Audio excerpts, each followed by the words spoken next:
কৃষ্ণ জয় গুৰু শংকৰ।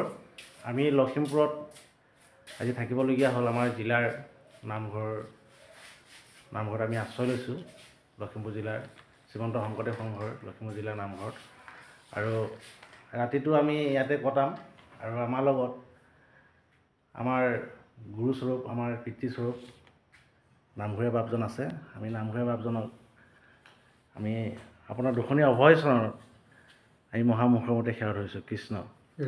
আৰু বাপজন তেখেতৰ ঘৰ ক'ত আৰু কিমান দিন ধৰি ইয়াত আছে, গোটেই কথাখিনি আমি ল'ম।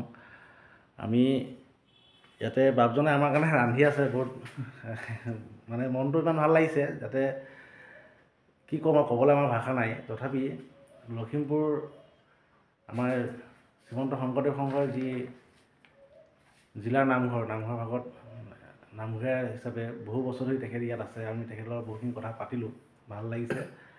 আমি তেখেতৰ মুখেদি কিছু কথা আপোনালোকৰ মাজলৈ আগবঢ়াই দিম। কৃষ্ণ জয় গুৰু শংকৰ। আমি পদযাত্ৰা কৰি লালুকৰ পৰা লখিমপুৰ পালোহি। আৰু আজি আপোনাৰ ইয়াতে আশ্ৰয় আপোনালোকে দিছে, আৰু আপুনি এতিয়া ৰান্ধিও আছে আমাৰ কাৰণে। গতিকে আমি আপোনাৰ দুখনীয়া অভয় চৰণত সেৱা ধৰিছোঁ। আৰু ৰাইজৰ কাৰণে আপুনি কি আপোনাৰ পৰিচয়টো, সম্পূৰ্ণ পৰিচয়টো যদি অকণমান দি দিয়ে। কৃষ্ণ কৃষ্ণ। পৰম শ্ৰদ্ধা লখিমপুৰ জিলাৰ বা প্ৰায় সমস্ত আমি এই নামঘৰতেই আজি 19 বছৰ দিন কৰ্মত আমি অগ্ৰসৰ হৈ আছোঁ। কৃষ্ণ। গতিকে আজি বাপজনাক লগ পাই খুব ভাল লাগিলে। তেখেত পদযাত্ৰা কৰি আহিছে, গতিকে আমাৰ লগতে আজি নিশাটো পাৰ কৰিম বুলি ভাবিছে। আৰু ৰাতিপুৱা সোনকালে যাম বুলি কৈছে, কিন্তু তেখেতক আমি এমুঠি অন্ন নোলোৱাকৈ আমি যাবলৈ আমি তীব্ৰ অক্ষম। কৃষ্ণ কৃষ্ণ। কিন্তু তেখেতে অন্নমুঠি লৈহে আমাৰ পৰা বিদায় ল'ব পাৰিব। কৃষ্ণ কৃষ্ণ কৃষ্ণ। মোৰ ঘৰ হৈছে নাৰায়ণপুৰ জিলা।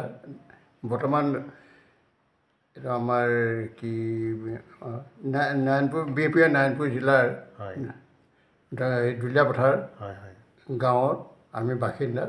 আমি ইয়াতেই আজি 19 বছৰ দিন এই জিলা নামঘৰতে 19 বছৰ দিন পাৰ কৰা হৈছে। মানে কৃষ্ণ কৃষ্ণ। আমাৰ বাপজনাই 19 বছৰ কাল ইয়াতে নামঘৰীয়া দায়িত্ব লৈ তেখেতে সেৱা ধৰি আহিছে। আৰু আমি মহামূৰ্খমতি আজি আহি ইয়াত পালোহি। আৰু তেওঁৰ চৰণত আমি সেৱা ধৰিবলৈ আমাৰ সুবিধাখন আমাৰ প্ৰভু ভগৱন্তই দিলে।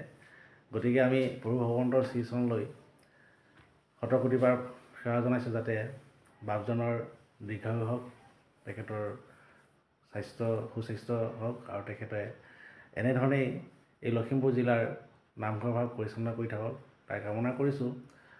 আৰু আজি ৰান্ধি আমাক এসাঁজ খুৱাব, গতিকে ৰাতিপুৱাও এসাঁজ খুৱাম বুলি আমাক কৈছে। আৰু তেখেতৰ যি ত্যাগ, এই ত্যাগ আমি সঁচাকৈ শলাগ ল'বলগীয়া। মোৰ ককাস্বৰূপ। গতিকে আমি তেখেতৰ অভয় চৰণত সেৱা ধৰি আমি ভিডিঅ'টো আপোনাৰ মাজলৈ ঠেলি দিছোঁ। আপোনালোকে মৰম চেনেহ কৰি ভিডিঅ'টো শ্বেয়াৰ কৰিব। আৰু আমাৰ এই যোৱা যাত্ৰাৰ আমি যোৰহাটলৈ যি যাম, এই যাত্ৰাত যাতে আমাৰ সহায় হয়। আমি কালি ৰাতিপুৱা আমি 7 বজাত যাম বুলি আমি মনতে ভাবি আছোঁ, কিন্তু কিমান দেৰি হয় ক'ব পৰা নাই। তথাপি আমি 7-8 বজাৰ ভিতৰতে লখিমপুৰৰ পৰা ওলাই যাম। আৰু লখিমপুৰৰ পৰা গৈ পিনে আমি হয়তো গোগামুখত থাকিব লাগিব পাৰে, বা গোগামুখৰ আগে পাশে আমি ক'ৰবাত আমাৰ শ্ৰীমন্ত শংকৰদেৱ সংঘৰ সংগী ঘৰ পালে আমি থাকিম, নহ'লে আমি কেম্প পাতি থাকিম। আৰু আমাৰ সভাপতি প্ৰভুজনাই কৈছে যে আমি থাকিবৰ ব্যৱস্থা তাতে কৰাই দিম। গতিকে আপোনালোকে ভিডিঅ'টো শ্বেয়াৰ কৰি দিব। আমি হয়তো গোগামুখৰ আশে পাশে আমি হয়তো কালি ৰাতি থাকিম। কৃষ্ণ জয় গুৰু শংকৰ। সকলোকে এৰিছোঁ। কৃষ্ণ কৃষ্ণ। মাধৱ কৃষ্ণ।